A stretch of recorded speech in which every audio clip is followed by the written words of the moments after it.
ओम शांति।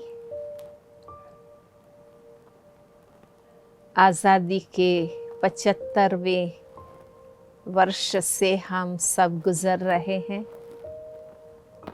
आज़ादी का पूरा ही इतिहास आँखों के सामने आता है कि कैसे कैसे नामी अनामी भारतवासियों ने अंग्रेजों की गुलामी से छूटने के लिए कितना न बलिदान दिया, क्योंकि अधीनता की गुलामी की जिंदगी में भल 32 पकवान मिल रहे हों, परंतु वो खुशी नहीं देते हैं। आज़ादी की रोटी दाल भी हमें खुशी देते हैं। इसलिए बड़े लंबे संघर्ष के बाद हमें आज़ादी मिली है और भारत देश का इतिहास में अनोखा ही नाम है, क्योंकि हमने आज़ादी के लिए जो संघर्ष किया, जो सत्याग्रह किया, वो सत्य और अहिंसा के मूल्यों के रास्ते से किया। हमारा देश अध्यात्म प्रधान रहा है, इसलिए हमारे प्रिय बापू महात्मा गांधी जी और उनके साथ अनेकानेक नामी ग्रामी नेताएं, युवाएं, हमारी माताएं, हमारे देश के बुजुर्ग भाई बहनों ने भी सत्य और अहिंसा के मार्ग से आखिर स्वराज्य प्राप्त किया। लेकिन वो हमारा राजनैतिक स्वराज्य रहा, परंतु अगर हमें सर्वांगीण स्वराज्य की बात करें तो हमारे व्यक्तिगत जीवन में भी हमें मन पर विजय पाना है, मनोविकारों पर विजय पाना है, इंद्रिय रसों पर विजय पाना है। तभी हम हमारे देश को, जैसा बापूजी चाहते थे कि स्वराज्य के बाद सुराज्य बने और राम राज्य हम लाए, तो ऐसा स्वर्णिम युग अगर हमें लाना है, क्योंकि इस कलयुग में तो जीवन का कोई मजा ही नहीं रहा है। चारों ओर मनोविकारों के वश, मनोविकृतियों के वश कितने न दुख शांति की घटनाएं होती रहती हैं। हर मानव जीवन में दुख है, अशांति है, रोग शोक है, विषय वासना है। जो शुद्ध चरित्र को, सच्चरित्र को हम जीवन की अनमोल संपत्ति मानते थे, वो आज भ्रष्ट हो चुका है। इसी का रिजल्ट है चारों ओर भ्रष्टाचार, दुराचार, अनाचार, व्यभिचार, पापाचार की ही लीला देखने में आ रही है। मुझे आप सबको बताते हुए हर्ष हो रहा है कि वर्तमान समय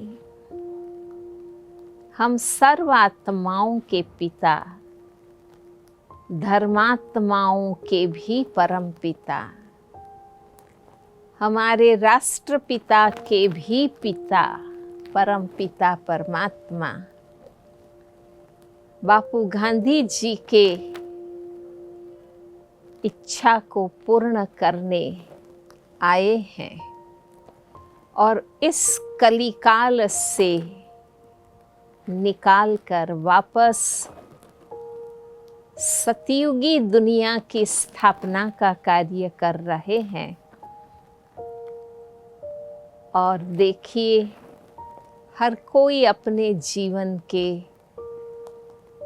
स्वर्णिम काल को ही याद करते हैं, जिस काल में उनकी उन्नति हुई, सफलता मिली, समृद्धि मिली, प्रतिष्ठा मिली, प्रगति हुई।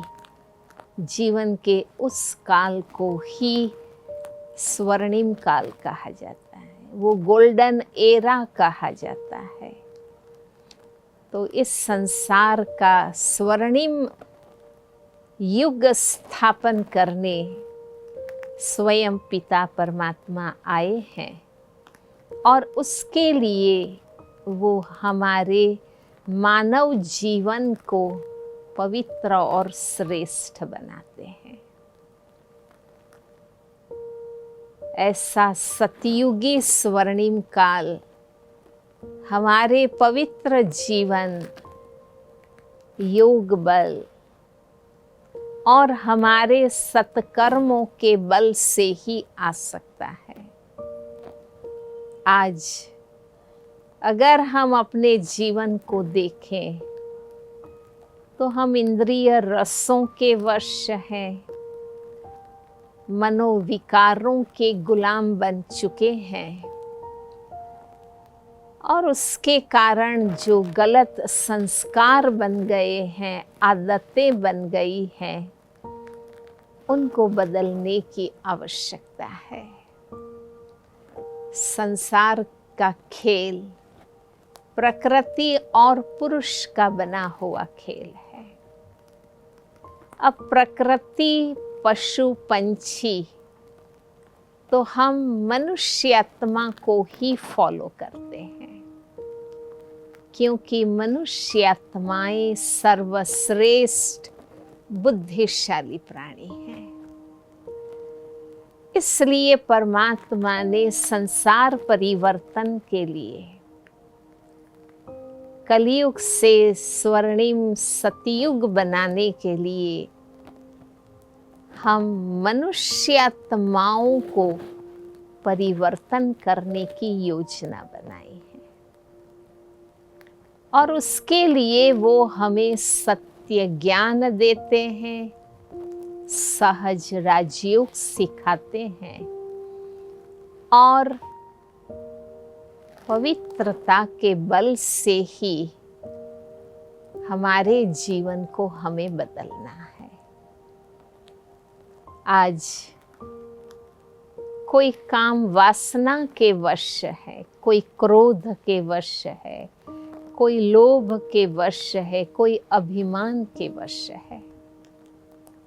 आप साक्षी होकर के देखिए कि व्यक्तिगत जीवन से लेकर वैश्विक समस्याओं का मूल कारण मनोविकार है। मैं एक बात पर थोड़ा विस्तार से बताऊंगी।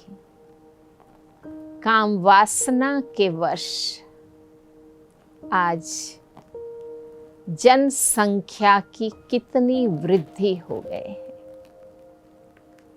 इतनी जनसंख्या बढ़ गई है कि रहने की भी जगह नहीं है और पूरा पृथ्वी, हमारा घर गंदगी से,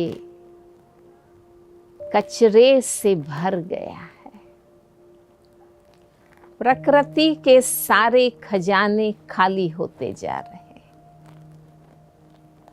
इसलिए प्रकृति का अति दोहन करते जा रहे हैं और उसका रिजल्ट हम देख रहे हैं कि पर्यावरण असंतुलित हो गया है, जिसके कारण कितनी न प्राकृतिक आपदाएं हमें सहन करनी पड़ती हैं।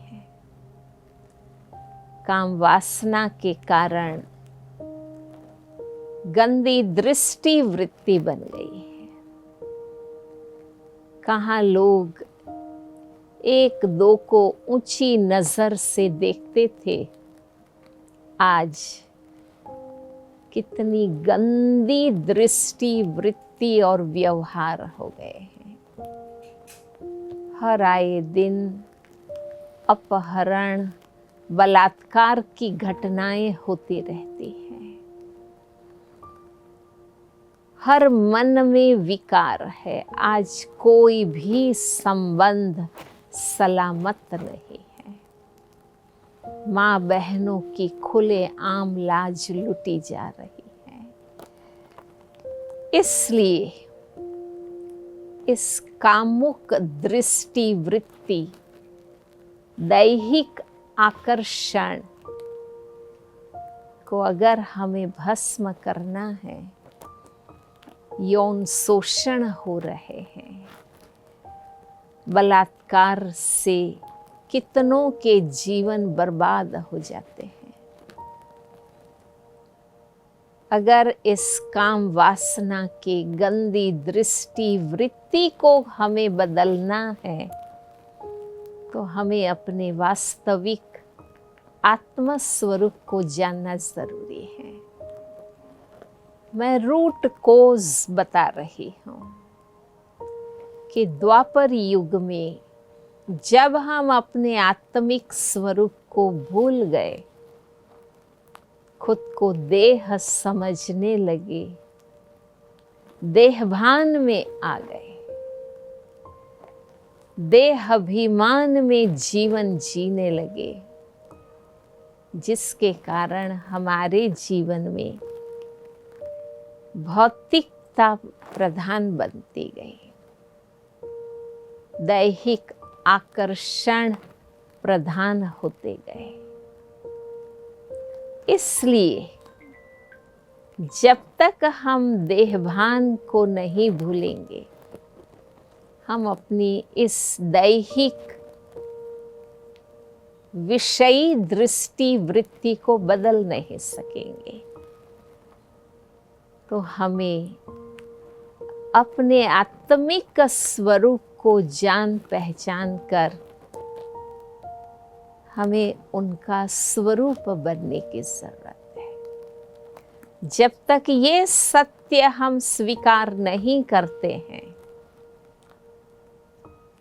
कि हम सभी अति सूक्ष्म चैतन्य शक्ति ज्योति बिंदु आत्मा है,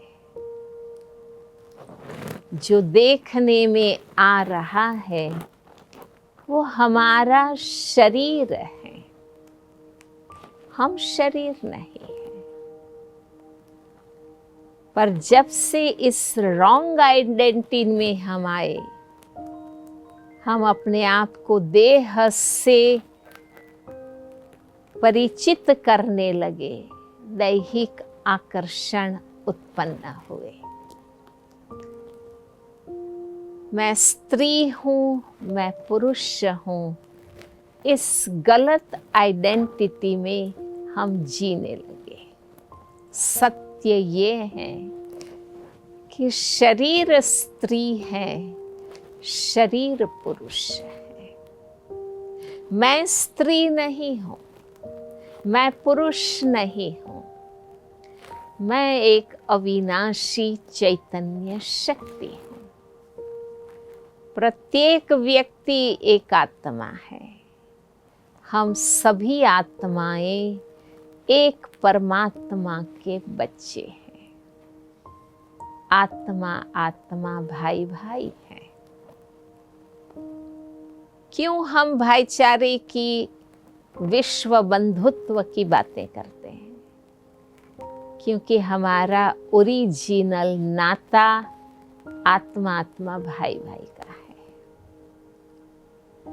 पर आत्मा विस्मृत हुए, देहभान में आए तो दैहिक दृष्टि वृत्ति बन गई।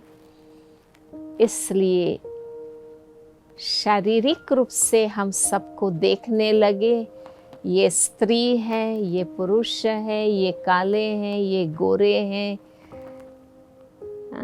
ये स्त्री पुरुष के भेदभाव से कितने न डिफरेंसेस क्रिएट हुए हैं। इस विश्वविद्यालय में हम कोई भी देह के, धर्म के, जाति, भाषा, प्रांत,